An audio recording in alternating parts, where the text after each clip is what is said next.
Welcome you to the 17th Annual Diversity Lecture, College of Business Diversity Lecture. My name is Dawn Martin. I'm the Assistant Dean for Diversity in the College of Business, and I'd like to introduce you to some of the people on the podium over here. First of all, our speaker, Michael Gonzales. Next to him is, you want to stand up, Kevin? Kevin Gwinner, who is, Dr. Gwinner, who is our Interim Dean for Diversity, our Interim Dean for the College of Business, sorry. And Rashay Taylor is at the end there, and she is the current but outgoing president of the Multicultural Business Student Association. So, just to give you a quick update, today we have Mr. Michael Gonzales, who is the leader for corporate diversity and inclusion at Hallmark. We are so glad to have him come join us because he's going to talk about some really interesting things. We'll all hear about diversity and how you need to develop multicultural competencies, but you know, the biggest thing about diversity in our world today is that diversity can and will have a major impact on your business. And so Mr. Gonzales is going to talk quite a bit about the business case for diversity that they use at Hallmark and how it's affected their business. He's a very accomplished man, involved in lots of things. He co-founded the KC, consortium for diversity that they had in the Kansas City area. He's also has founded a mentoring group for Hispanic college students, but he's also involved in some of the following organizations: the Luce Family Foundation, the University of Missouri at Kansas City, the Hispanic Development Fund, the YMCA, the Kansas City Chamber of Commerce, the United Way of Kansas City, just many, many organizations and making an impact on his community. So please, please join me in welcoming Michael Gonzales. Thank you.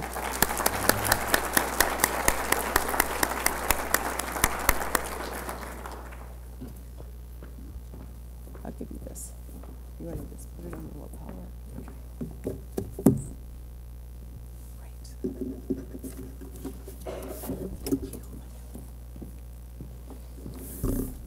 Thank you, Don, and thank you all for inviting me here. It's a great story, and I'm always humbled to talk about the progress that we've made at Hallmark. But really the reason, anytime I can come out here and spend time with my daughter, Natalie, I'll always use that excuse.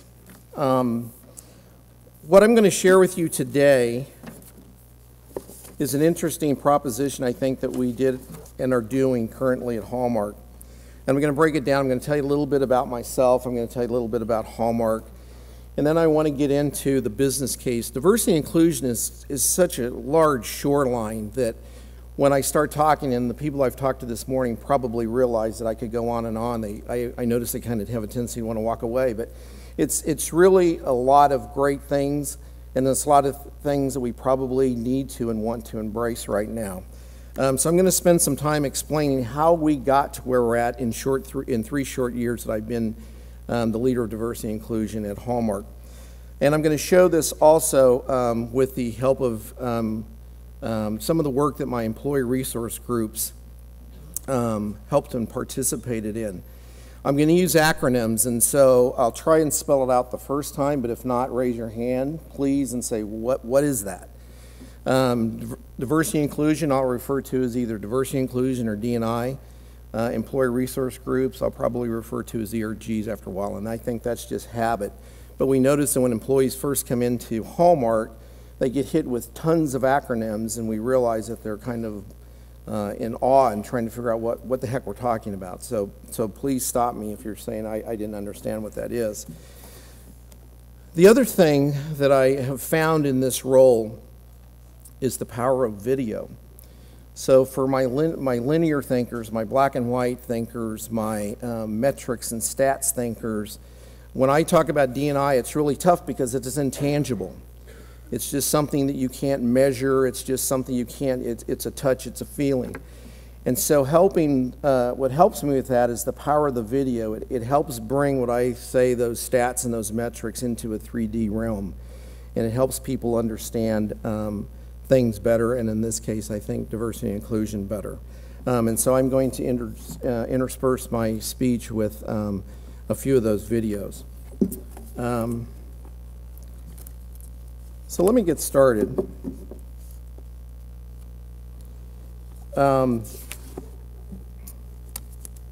So I talked about Natalie being my K-State connection.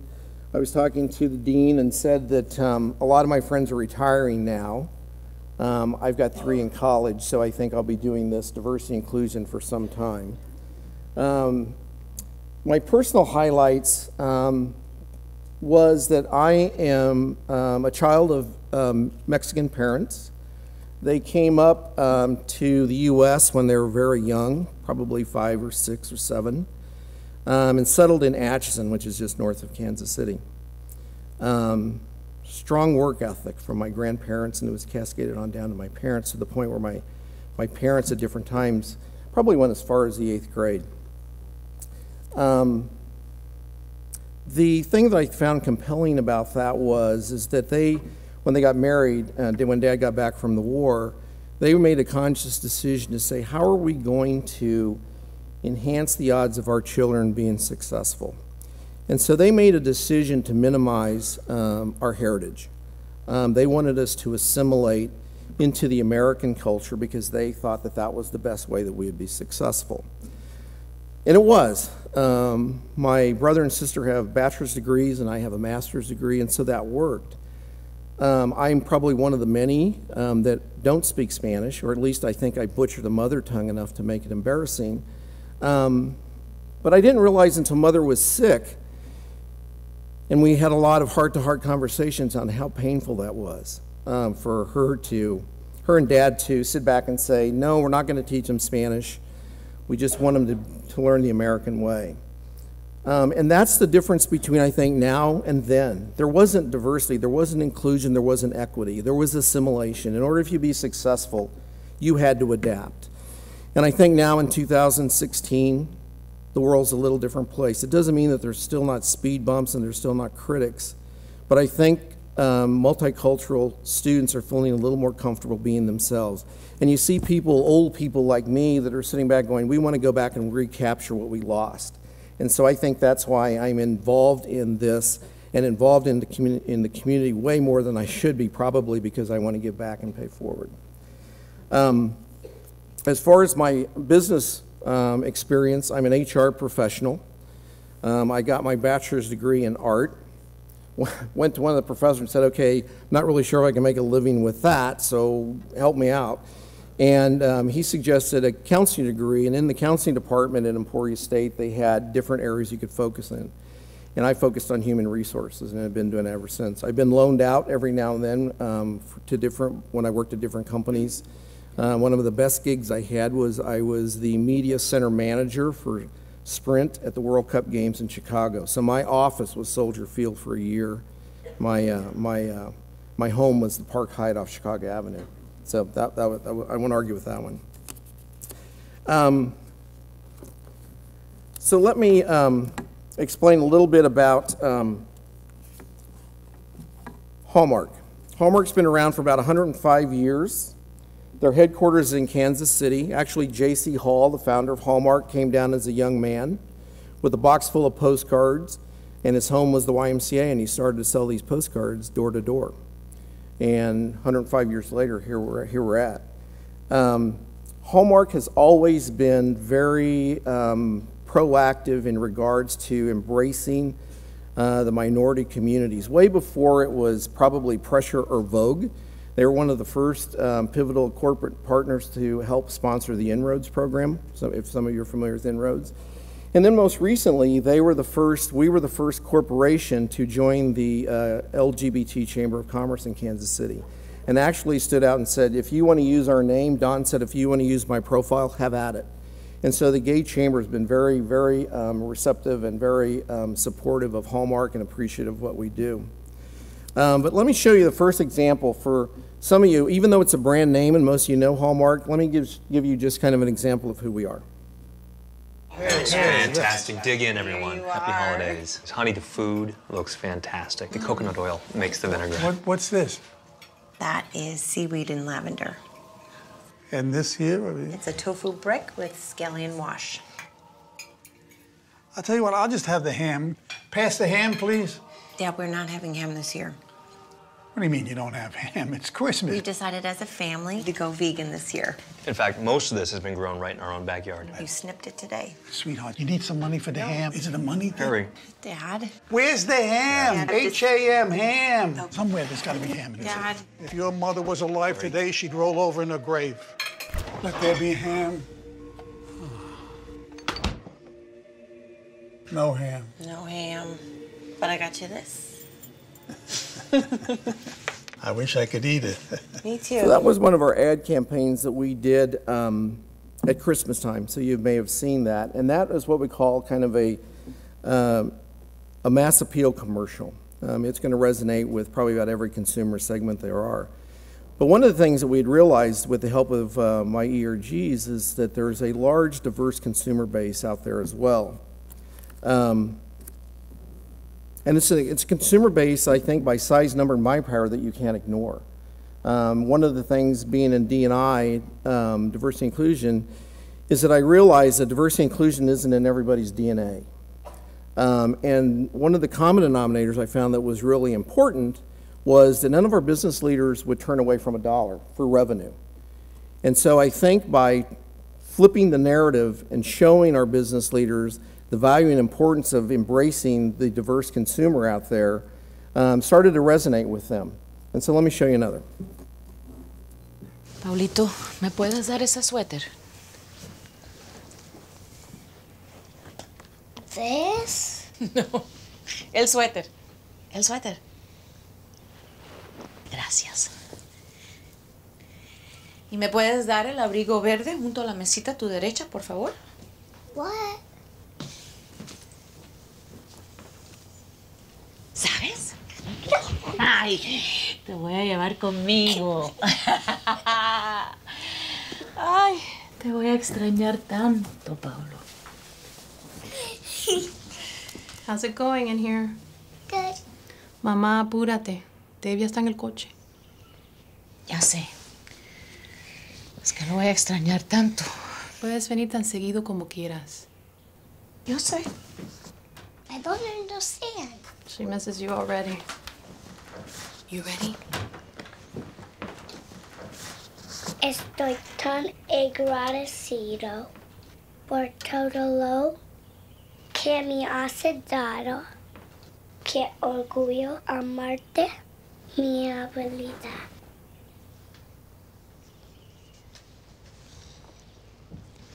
¿Para mí? Yes. Gracias, Pablo. Te quiero mucho. So the power of that was we focused on family. In the Latino family, in the Latino culture, family is very important. And so what it was the grandma had come to visit and it was time for her to leave. And so she was talking to her grandson and said, "Can you get me my sweater? Can you get me my coat so I can pack up and I just want to take you with me?" And so then when he read the card to her, it said, "I'm really thankful for everything that you've done for me. I have so much pride, you being my grandma, I love you." That resonates, that family theme not only is within the Latino market, but it's also strong in the African American market. And so the question is, why would you want to focus on a multicultural segment? Well, here's part of the reason, and this is some of the excerpts that I've taken from the new norm presentation that my ERGs and I gave to our business leaders. If you really think about it, if you look at that, it's 44% of the spending growth is coming from the Hispanic market, and that we're $1.3 trillion buying power. If you're a business leader, how in the world can you ignore that? The other thing is that with that brand loyalty, is if you capture that Hispanic consumer, you've got them for a long time because of that loyalty. I can tell you, I worked at Sprint. Usually I don't get the name, but I worked at Sprint for about 9 years, and one of the things at Sprint that they offered if you were married is that your spouse could have free long distance. Yes, this was back in the day of the landlines and you didn't have your smartphones and you actually had to pick up the phone and you got charged outrageous amount for long distance. And if you weren't married, and I wasn't at that time, they offered that same benefit to your parents. And so I called up Mom and Dad one day and I said, hey, great news, because my brother and sister and I didn't live in Atchison. We were spread out all over. And I said, hey, got great news. You're going to have long distance. This will probably cover 2/3 of your phone bill. And the response from Mom and Dad was, mijo, AT&T's been very good to me, very good to us. And I said, no, you don't understand. It'll be seamless. I'll take care of it all. And instead of getting a blue bill at the end of the month, you're getting a red bill at the end of the month. In 9 years, I was never able to convince my parents to switch over. And that's loyalty. I use Tide, as Natalie can attest. I use Tide and I use Clorox because my mom and my grandma used it for no other reason. I don't know if there's another better detergent out there. I just know that they use it and it was good enough for me. That's loyalty. That's why you want to capture that ethnic market, and in this case, that Latino market. It just makes business sense. So the importance of D&I to the business is something that I just asked you, and what I want to do is share with you how we really came to become relevant at Hallmark, our diversity and inclusion, our employee resource groups. Is when I moved into the role about 3 years ago, I went around and I talked to everybody and I said, tell me about diversity and inclusion. Do you appreciate diversity and inclusion? Do you like diversity and inclusion? Do you think it's important? And everybody said, yes, we do.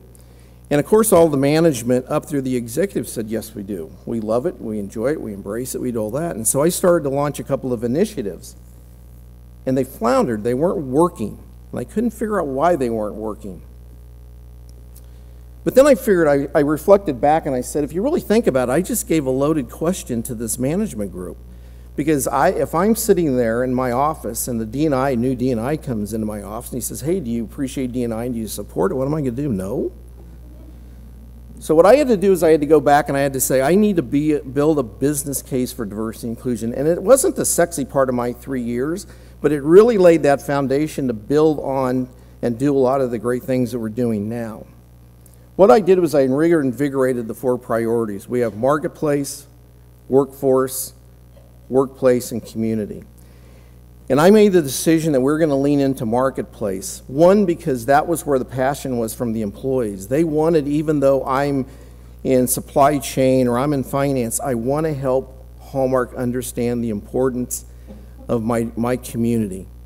But that was the biggest gap, because you talk to the business leaders and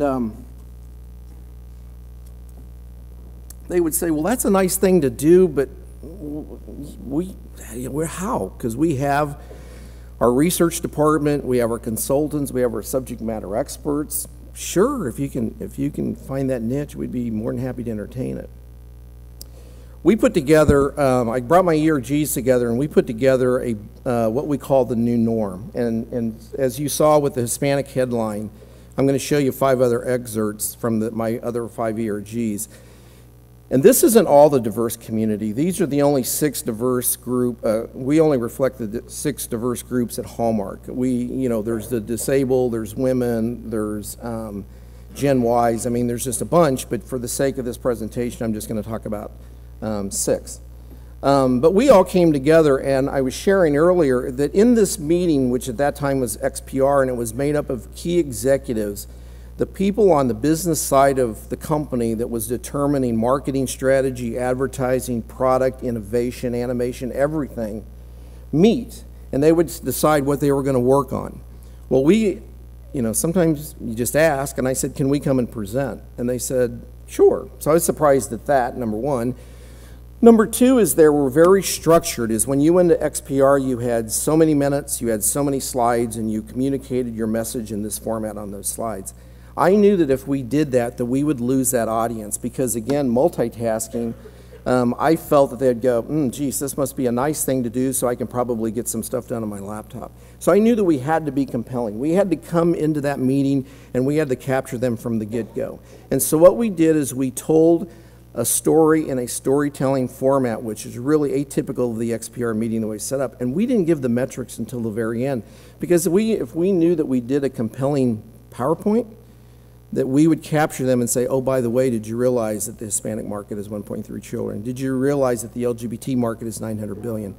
And so that worked. We only had one intention to present at XPR, but 28 sessions later to 3,000 employees, we finally put the thing to bed last year.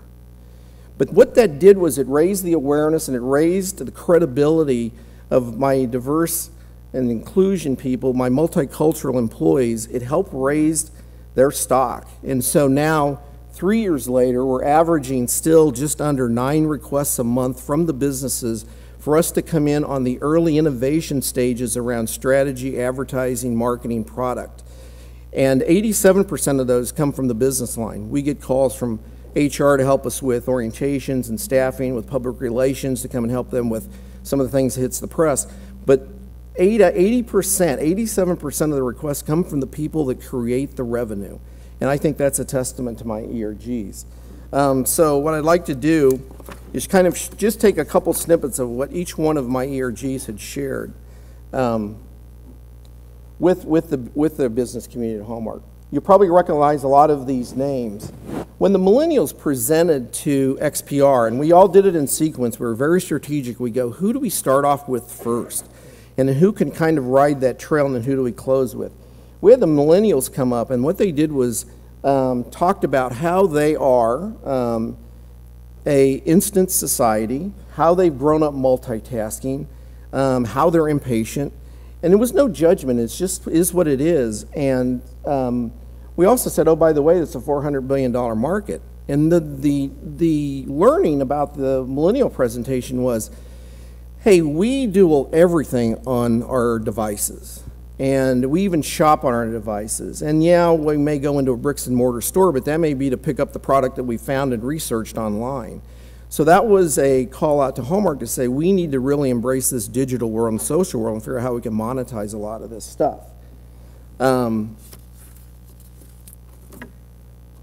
With our Asian American group, when they presented, they have a $718 billion buying power, the 5.6% of total population, but they're at a 46% growth rate. So they're going to be a dominant factor. Again, the interesting thing there was what they presented to our business leaders was, and I can relate to this, in Asia, which consists of 67 different countries, there are some common threads throughout those countries. And one of those is gift giving in the form of cash and gift card. Well, if you grew up in my age, and Natalie can attest to this, is we want to go out and we want to shop for that gift. We want to spend hours looking for this gift, and we want to wrap it in a nice wrapping with a big bow, only to give it to our children or our friends or family, and then they sneak off and exchange it. But we do it out of guilt. What the Asian culture said is, we prefer to give money. But what we do is we spend a lot of time building the presentation. We put it in ornate envelopes, really highly decorated, customized envelopes. And so Hallmark went, aha, maybe that's what we can do to relieve Michael of his guilt and also give Natalie what she wants, cash. And we can do it in this gift wrap, this presentation. And so now we're looking and we're starting to produce these really ornate gift or cash holders that we can give to the parents to give to their children. Because at the end of the day, you guys like cash, right? So that was a learning there. With our African American group that came up and presented, it's $1 trillion of buying power. How can you ignore $1 trillion of buying power? And what we had learned from our African American ERG is that they will focus and determine and decide on a specific product. And they won't settle for a facsimile, or they won't settle for a replica, they won't settle for second best, even if it's convenient. They will drive across the city to find that product. Can you imagine with the $1 trillion market that if you can capture that African American consumer, they're also brand loyal. So they're brand loyal, and they will go out of their way to use or buy your product. So again, I think that was a compelling case for our business leaders to appreciate. I'm moving through this pretty quick because what I wanted to do, at least when I sit on your side, I like to ask questions. So I want to get through this, and I'm hoping that you have questions. I also realize that you have class too. Let me move to our next ERG. This is our newest ERG. They're probably about 3 years old.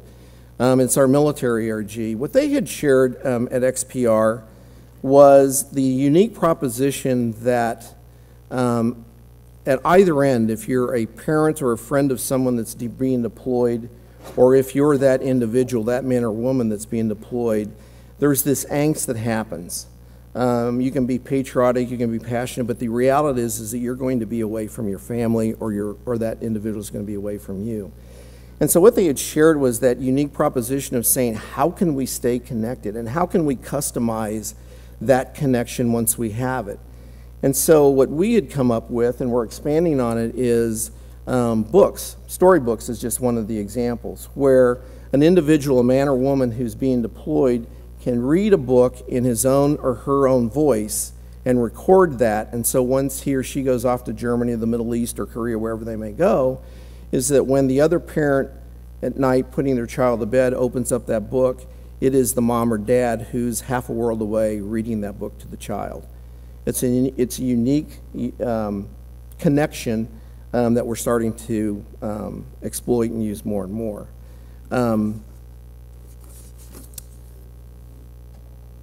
So this is the reason, I think, in part, why I was asked to come here. This is my last ERG that I'm going to talk about, and this is the LGBT ERG. I won't do a lot of setup because it's a video, so I want you to watch and listen. But what I will tell you is, at the beginning, we had gotten word from Walgreens, one of our mass customers, that there was a store in Castro District in San Francisco, and the Hallmark product wasn't doing well in the store. And so they were thinking about all sorts of options, and shrinking footage, and maybe even taking us out completely because it just wasn't relevant. So with the segmentation tool that we have at Hallmark, we were able to figure out who that consumer was, and precisely who that consumer was. And in that area of San Francisco, 44% of the population is Asian, 94 to 97%, depending on the stats you look at, are gay, LGBT. The product that we had in there was a store that would probably be appropriate in Leawood, Kansas. You know, for a mother with 2.3 children. No wonder it wasn't relevant. So rather than just kind of tucking our tail between our legs and just go, how can we go ahead and capture a new store, Sabrina Weewill, who is the SVP over Mass Customer, and I got together and we said, how can we flip the narrative? How can we make it so compelling that Walgreens will sit back and say, we're going to keep you in this store, number one, and we want you to help us with the LGBT consumer in our other stores. And again, this is a video that will share the story. It's hours and hours and hours of footage that my public affairs people had gotten down to 7 minutes. They did a remarkable job, and it's a pretty powerful story.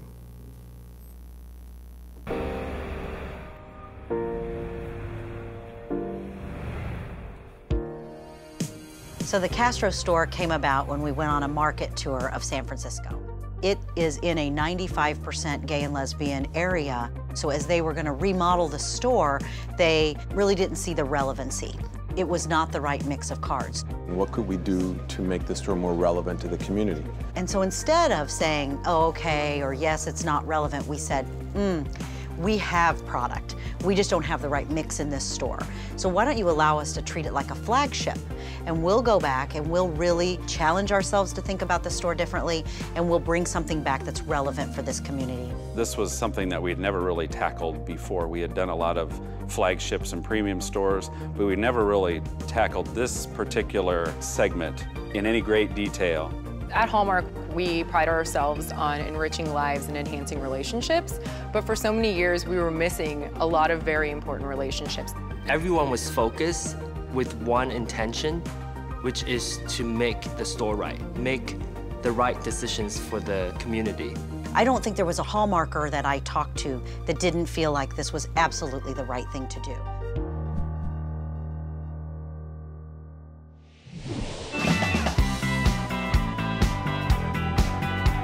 The Corporate Diversity and Inclusion Council, which is probably better known as the CDIC, leads great work across the company. But what we felt was underrepresented was marketplace and what we could do in that space for the growing diverse consumer population. Castro was a great example of what we can do in the marketplace to make us more relevant. As part of the CDIC, even I've been trying to find ways that there's a catalyst to bring it to life. Because sometimes when you can have a catalyst like a big customer that wants to bring these segments to life, it brings a whole different conversation to the table. It was extremely important to work on Castro the way we did for multiple reasons, not just for the inclusivity of the gay community, but also because it helped us learn how to incorporate different groups within our own organization as well as outside of our organization. You know, when you talk about diversity in any shape or form, you cannot pretend to know about the LGBTQIA if you're not. And my team actually acknowledged that they knew that they were not the right segment to bring this to life. They wanted to, they're passionate about it. We were 100% missing diversity. We were missing that voice. As the only writer on this project, I didn't feel comfortable putting up language that I thought sounded good for Castro. They really needed to consult with folks who were just like the consumer. So tapping into our ERGs really provided me the validation that they weren't too over the top, that they really did resonate and they really tapped into what they were thinking and feeling. Part of the beauty of having the ERGs involved in these projects are that we can cut through the niceties. You know, ERG really stands for Employee Resource Group, so in a lot of ways you see our presence throughout the building, but this was an opportunity I felt where I could participate in bringing external factors in. I'm a member of the Heartland Men's Chorus, and I reached out to our chorus executive director and said, hey, you know, we have this great opportunity and we sing with a bunch of great guys. Maybe they would like to participate in this. And I was really excited about the candid feedback that they were able to provide us. So by reaching out, they felt like they had learned so much. Be bold. We had a group of people from a very diverse backgrounds that shared this commonality in LGBTQIA. It feels like it belongs to me. When I walk into the lab, it's like, oh, this is my store. I've never felt that, ever. And when you brought them all together, it was amazing how much they wanted to educate all of us, really, on the community. There was a set time in which they were going to grand reopen this store. So we needed to quick set this product down in our lab so that we could iterate with it live. And then once we had it right, all we had to do was wrap and ship.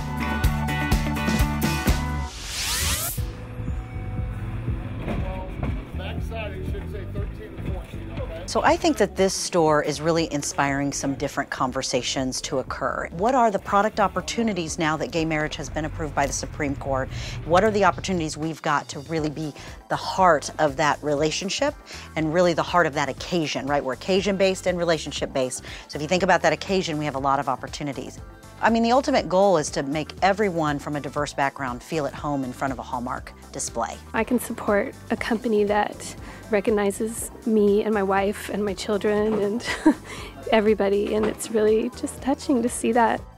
I've lived here for 20 years, and 20 years ago, we didn't have cards to give each other. People were literally crying in front of the card run because they felt like for the first time we related to them and their needs.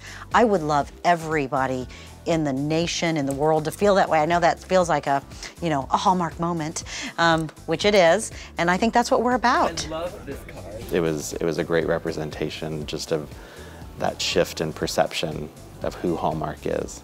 Seeing what has come out of this whole project has been phenomenal. It's more than what we expected. I was extraordinarily proud of what we were able to put together.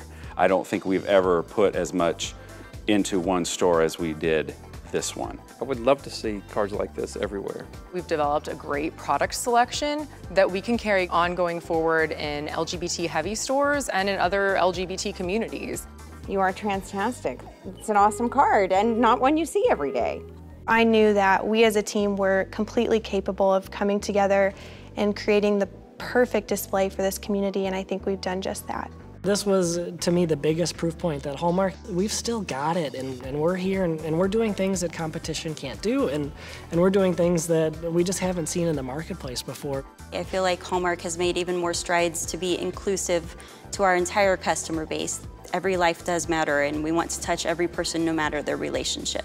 So as the team has started to pull numbers, we are seeing a tremendous movement in units, positive unit movement. And for all of us, everyone's winning. The people at Castro and the shoppers are winning, we're winning, Walgreens is winning. So it's been a great combination in terms of success. It is a great example of how committed Hallmark is to our relationship and will help us to connect more with their customers. We need to shout out the success of Castro and shout it out loud across Hallmark and look for the other opportunities that are out there, that we know that are out there. We can make a difference. Hallmark can make a huge difference in the lives of people, and it just came to life right there on that street corner.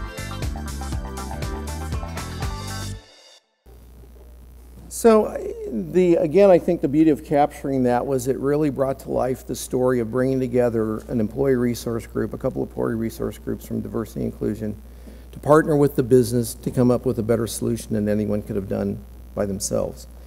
I give kudos to my ERGs because they were critical and pivotal in making that success story at the Castro store happen. But I give as much, if not more so, to the business leaders and the subject matter experts who for the first time, or one of the first times, felt really comfortable in saying we don't have to know everything about everything. And there are some resources inside of Hallmark that can help us address those new markets. That's a $900 billion market, that LGBT market, and they're very fiercely brand loyal. And they have that grassroots connection that as soon as this hit, one of our employees got a call from his friend in Chicago that said, I heard about the Castro store, can I get that product in Chicago? Less than 24 hours later. And so I think, again, the beauty of that is that if the businesses embrace their multicultural workforce and work on some initiatives with this new consumer today, that they can do big and great things. And it's not just Hallmark, but I think you see that with a lot of companies. So let me leave you with this. Never ever get comfortable with your successes today. Look for that next opportunity to make a difference tomorrow, because it will change. Thank you.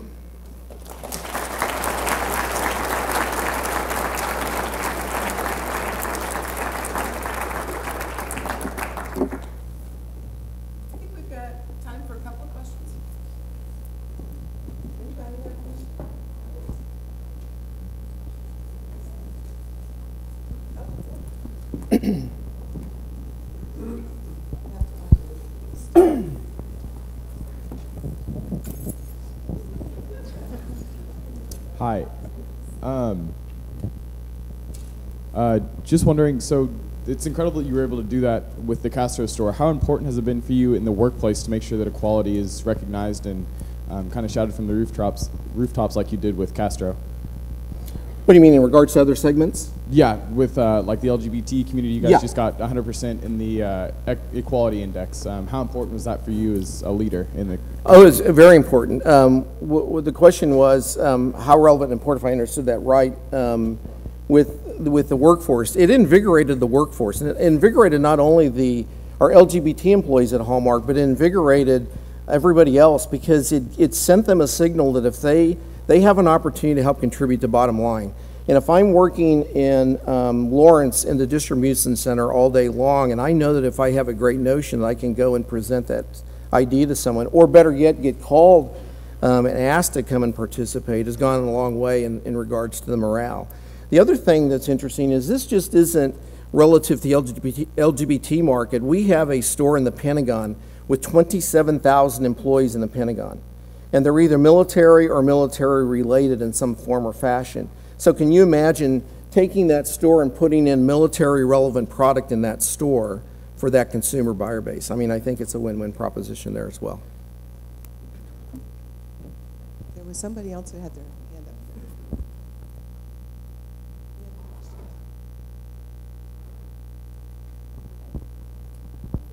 Sorry.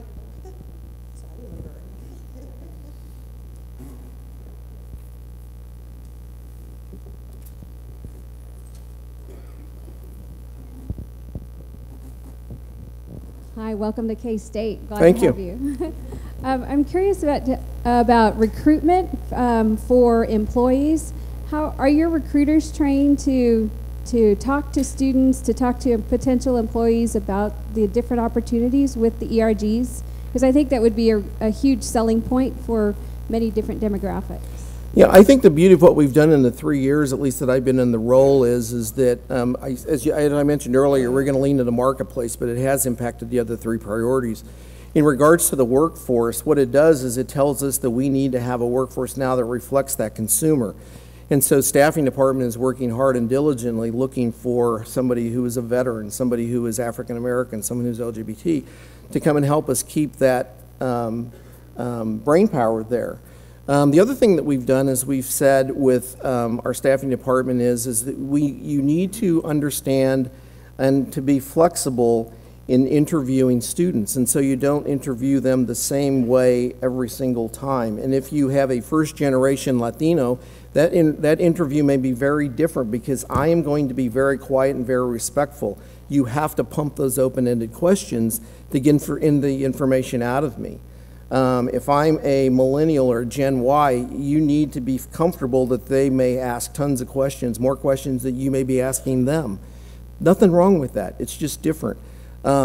We have started to market, staffing has started to market as people come in for our internships or interviewing for positions about the power to the diversity, our diversity inclusion in our ERGs. And we've seen our memberships go up because now, rather than putting on events, which we kind of were known for 3 years ago, is that they now know that there's a strong component of you going and being able to participate in making change on the revenue generating side of the business. Thank you. Great question. Great. I think we're just about out of time. Okay. So, anything else? Oh, she's got one more question.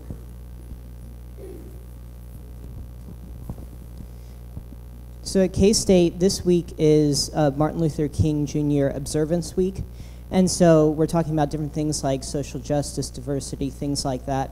So in your experience with the businesses you've been involved with, you talked about appealing to the market side, like this is the market that you can tap into if you reach out to these groups. Is that what you've seen businesses respond to, or have people jumped on board because they understand that it might be the right thing to do?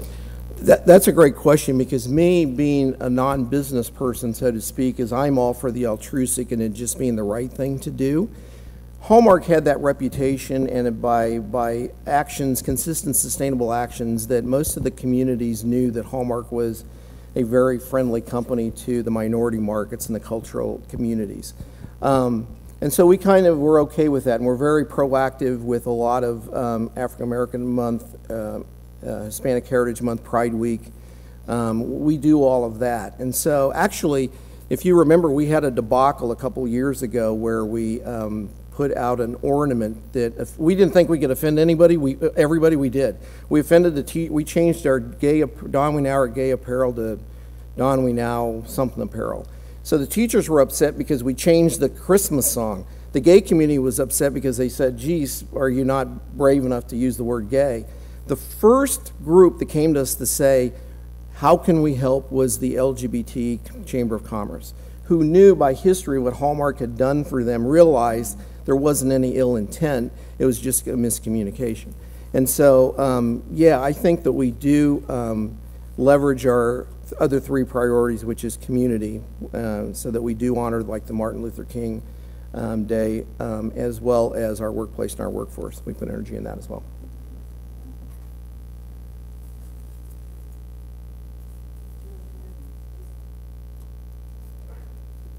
Would you all join me in thanking Mr. Gonzales for a wonderful